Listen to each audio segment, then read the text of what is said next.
The hype and anticipation to see what Nintendo, their teams, and their partners have been cooking for the Switch 2 is at an all-time high.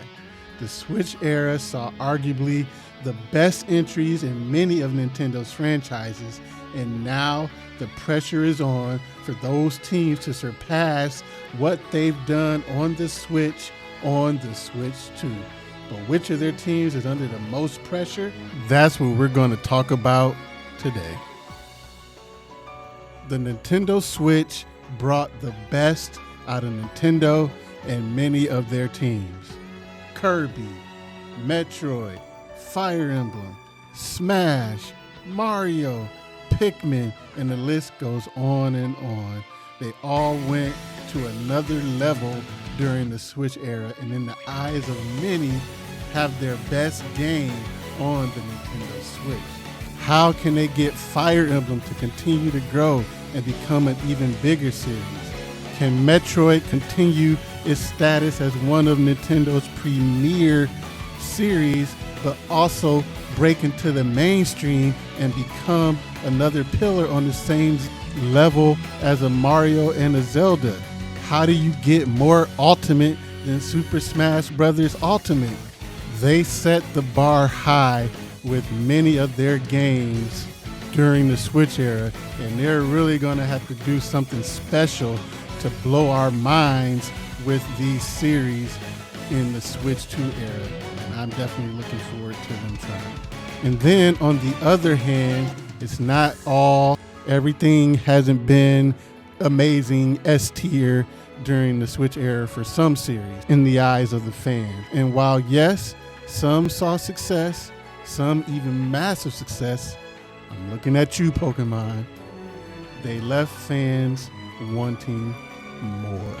But which of Nintendo's teams need to show out the most or even make things right on the Switch 2? What's up, everyone? This is Justin, and welcome to Just Keep Playing. Please join me today as we talk about the top 5 Nintendo teams that absolutely must show out on the Nintendo Switch 2. Now we're going to start things off with the big one coming in at number 5. We have the team behind Pokemon, Game Freak. Now, by all accounts, Pokemon on the Nintendo Switch was and is a massive success, at least if you go by sales. The series on the Switch has sold nearly 100 million copies. It's probably over that mark now at this point in time, but sales-wise, it's done fantastic. But the Pokemon era on the Switch could have been something truly special. Pokemon's popularity have reached another level thanks to Pokemon Go. So excitement for a brand new generation of Pokemon on a Nintendo home console was extremely high. Things started off well enough when we got Pokemon Let's Go Pikachu and Eevee. That aimed to take advantage of the hype that came from Pokemon Go, but it was a remake of the OG Game Boy games. So the first big new generation of Pokemon games came with Sword and Shield, and that's when one of the big first controversies came out with the whole national Dex thing and some of the graphics in the wild area. But overall, it was still a pretty well received Pokemon game. And then we got the new generation, Scarlet and Violet. Again, there was a lot of excitement for it because this was about to be the first fully open world Pokemon game. But Game Freak's ambitions and lack of development time didn't quite help that game out. Where maybe, yes, if there would have been more powerful hardware, that maybe it could have helped alleviate some of the bugs and glitches that we got on the game. But overall, they just could have definitely used more development time. But even still, despite all its flaws, a lot of Pokemon fans still really love those games as well. And you know what? If you're enjoying this content, I'd love it if you'd hit that like and subscribe button and join me for more Nintendo Switch 2, and gaming discussions. But now back to more Pokemon. When you look at the best rated Pokemon games of all time, Pokemon X and Y and Pokemon Black and White coming in at 88 and 87 on Metacritic, those games still call the Nintendo 3DS and the Nintendo DS home. Of the highest rated Pokemon games of all time, the first Switch entry comes in at number 15 with an 83, and that is Pokemon Legends Arceus. It's the best Pokemon game on the Switch, in my opinion, and it's a big reason why I'm really excited for Pokemon Legends ZA. But then the next game after that, with the rating of an 80, is Sword and Shield. So there's a pretty decent sized gap between the best rated Pokemon games of all time with an 88 and 87, and then the best rated entries on the Switch with an 83 and an 80. But there's so much that Game Freak could do to make Pokemon something truly special coming up here on the Switch 2 era. We're not expecting the next big new generation of Pokemon until at least 2026, and the hope is that that is being developed for the Switch 2, and with more powerful hardware, hopefully this time around, the more powerful hardware will help them to fulfill their ambitions and not hold them back. Pokemon Legends ZA game, especially gameplay wise, that game is looking special to me. So things are looking up for Pokemon, but we really need Game Freak to show up and show out with Pokemon on the Switch 2.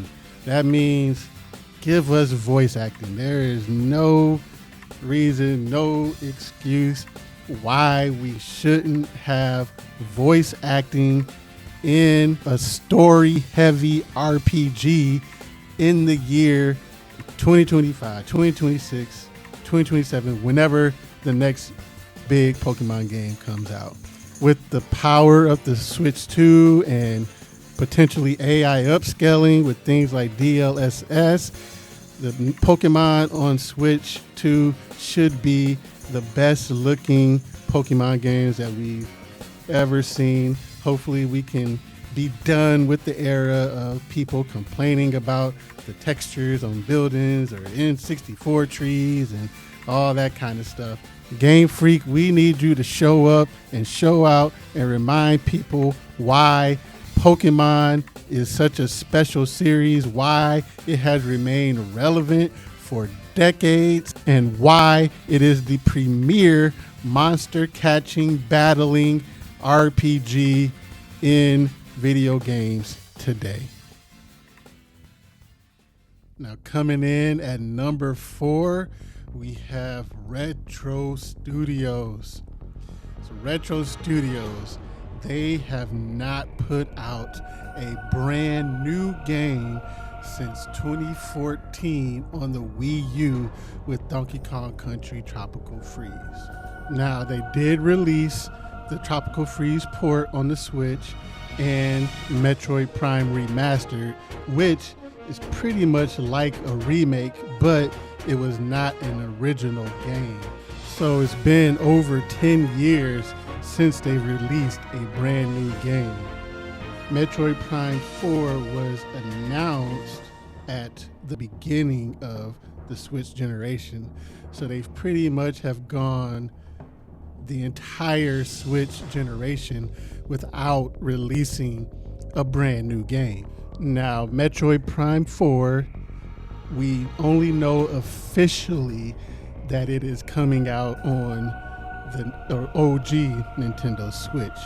There is a lot of speculation and maybe, even hope that there is going to be a Switch 2 version of Metroid Prime 4 Beyond, and not just through backwards compatibility, but a version made specifically for the Nintendo Switch 2. And with the big Nintendo Switch 2 Direct coming up soon, just a couple weeks from now, anticipation is high with hope to see the game there. And in fact, in a recent tweet from Reese Riley of Kiwi Talks, he is a game developer interviewer that has interviewed tons of game developers, especially from Retro Studios. And he recently tweeted out, and like he's had contact with a bunch of people at Retro Studios. So he recently tweeted that in less than a month in the Switch 2 Direct, you'll see that Nintendo and Retro were keeping their cards close to their chests with Metroid Prime 4 for this exact moment. The true unveiling will blow everything else in the Direct out of the water. Now that's the kind of statement that really gets the excitement going, gets the anticipation and the hype to see what they've been cooking at this Nintendo Switch 2 Direct. Just gets that going. And Retro Studios really needs to come through showing out with Metroid Prime 4, especially if there's a Switch 2 version. The Metroid Prime series is one of the most highly rated series ever. Every game in the series, Metroid Prime 2 Echoes, Metroid Prime 3 Corruption, are all rated 90 or above on Metacritic, with Metroid Prime being one of the highest rated games of all time, and it is one of the greatest games of all time. So Metroid Prime 4 Beyond has a high standard to live up to. It cannot come out and just get a score in the high 80s. High 80s is a good score, but Metroid Prime 4 needs to show why Metroid and Metroid Prime is one of the most prestigious series in gaming today. It's got to come out swinging, being that game of the year quality type of game. And then the Metroid games, the Metroid Prime games, have always been used to show off what their systems could do. Metroid Prime was a stunning game when it came out on the GameCube back in the day. And even Metroid Prime Remastered had people looking at it like, my goodness, this game is beautiful. If they can do this on the Switch, what can they do on the Switch 2? So I have no doubts that Nintendo wants Metroid Prime 4 to show and prove just how capable the Nintendo Switch 2 will be throughout the generation. And then I know Nintendo and fans alike, we really want to see Metroid go to that next level. We want to see how the Switch effect benefited Metroid Dread. We want to see that Switch effect and then hopefully the Switch 2 effect benefit Metroid Prime 4 as well. The Metroid series has always been a really good quality series, highly rated series, but the sales have never really blown up. Metroid Dread is the highest and best-selling entry in the franchise, and that is at just over 3 million. And with the amount of development time and resources that have gone into Metroid Prime 4, we know it has not been a cheap endeavor. And if we want to see Nintendo continuing to put these type of resources into the Metroid series, Metroid Prime 4, it needs to have its big coming up moment on the Switch and hopefully the Switch 2. And Retro Studios absolutely needs to show out on the Switch 2. And hopefully that means coming through on the Switch 2 with more than just one game as well. Now, when you talk about having a incredible legacy of games to live up to. There aren't many that are in the same class as this next team here, except for maybe one other team. And that is coming in at number 4, the Mario team, also known as EPD8, led by Yoshiaki Koizumi. Now, the last 3 big 3D Mario games have all had an overall Metacritic rating of 97. I'm not sure if there's any other series that has a track record like that. That's Super Mario Galaxy 1, 97. Super Mario Galaxy 2, 97. Super Mario Odyssey, that's right, 97. Now, everyone is expecting to see a brand new 3D Mario at the big Nintendo Switch 2 Direct coming up soon. We don't have long to wait now. So excited for that. But everybody is expecting to see a brand new 3D Mario there.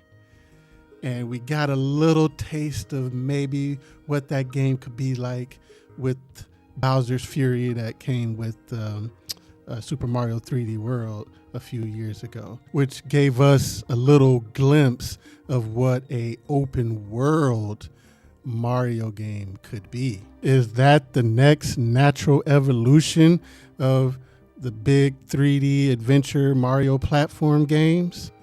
That remains to be seen, and hopefully we'll be seeing it soon. But the 3D Mario team absolutely needs to show out on the Nintendo Switch 2. Just recently, last year, we had Astrobot come out, and it won Game of the Year last year.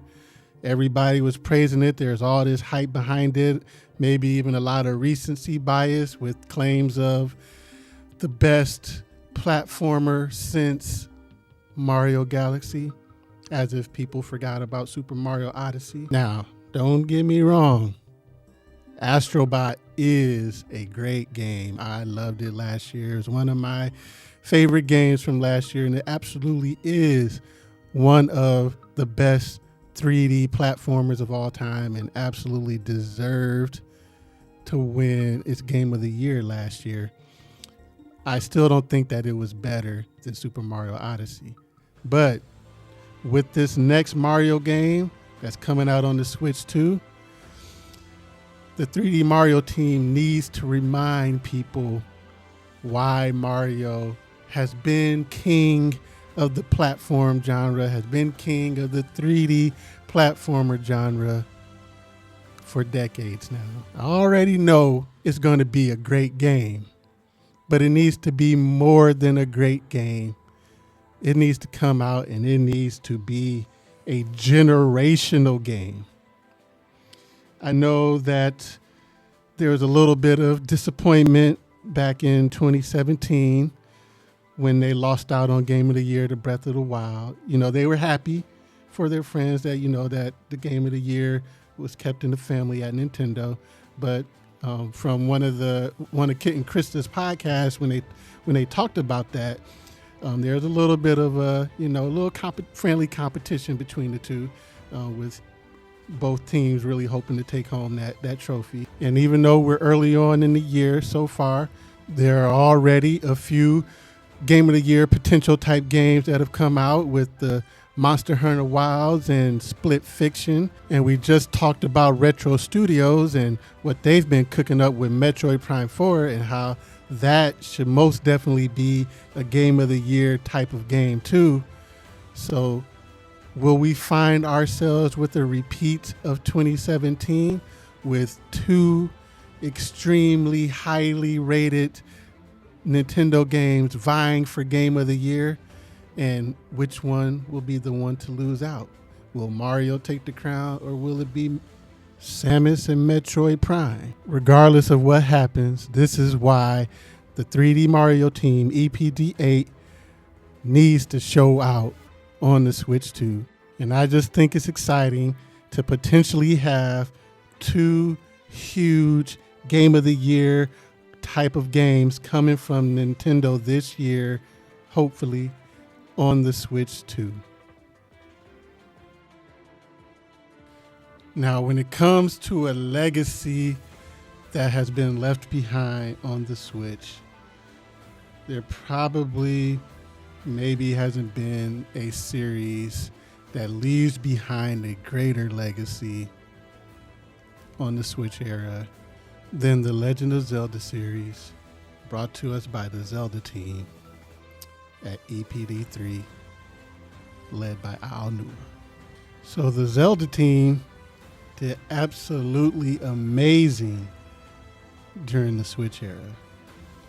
So why do they need to show out on the Switch 2? Well, they need to continue that momentum. During the Switch era,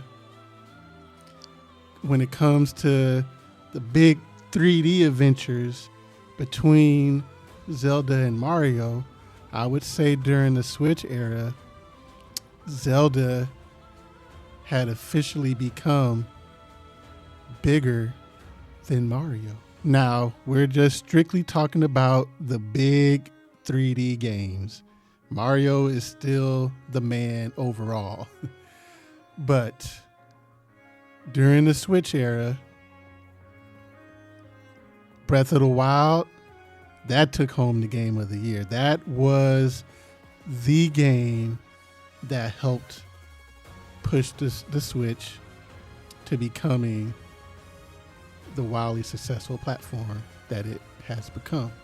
I know there's been a lot of people that would like for the Zelda series to return back to the old format that we got, with Ocarina of Time and Twilight Princess and Wind Waker and Skyward Sword.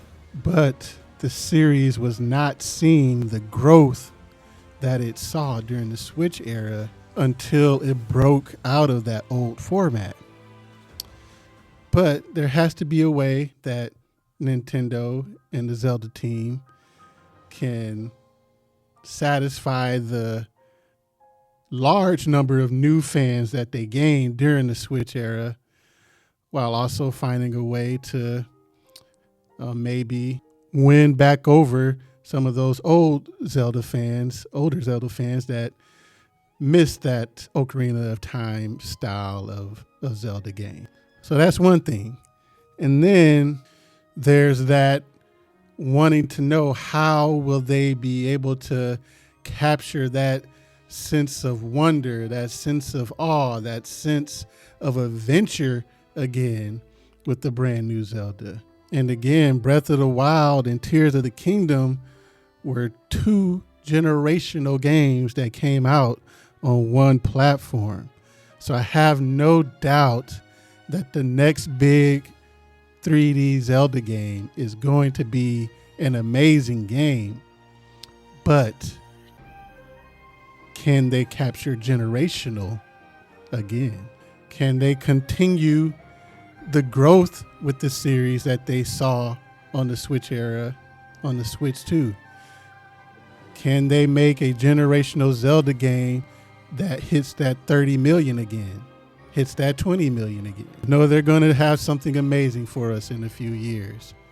But this is why they need to show up and show out on the Switch 2 and blow our minds again.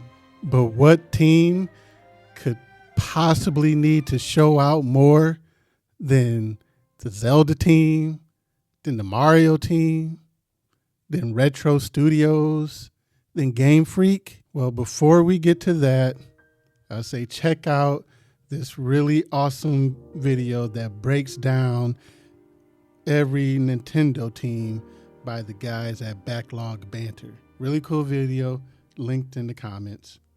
But coming in at number one, well, none other than the MVPs of the Switch generation, Monolith Soft.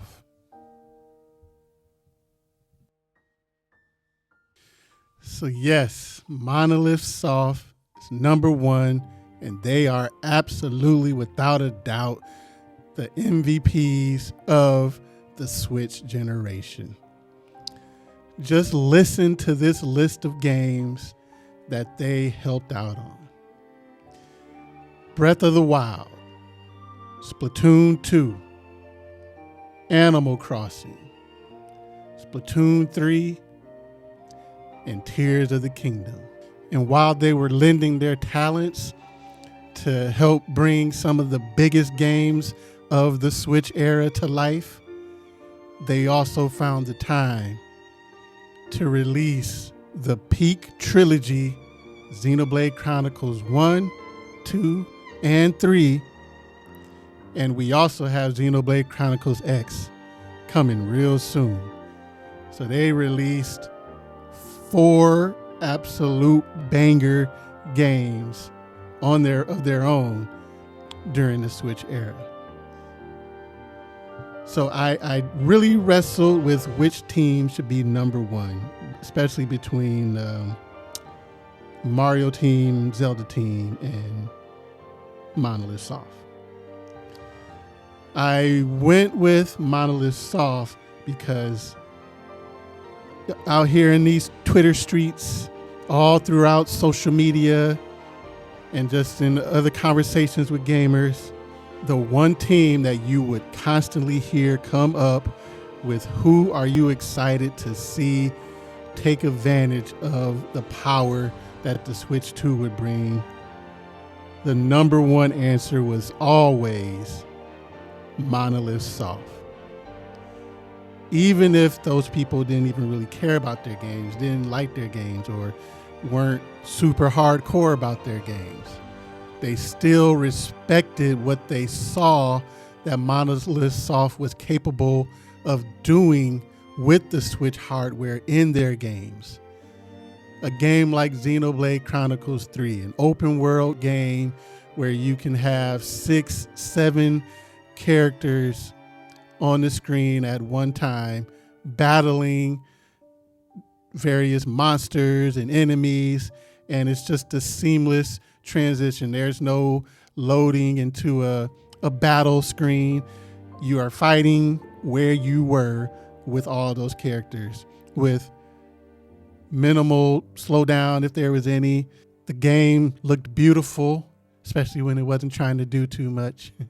Monolith Soft really showed what could be accomplished with the Switch. And now expectations for them are at an all-time high, with having a system as capable as we presume the Switch 2 to be at their hands. To have that kind of power, to have that kind of capability, to have that technology available to them, what in the world can they do with that when they were able to accomplish what they accomplished with Xenoblade Chronicles 1, 2, 3, and X on the Switch?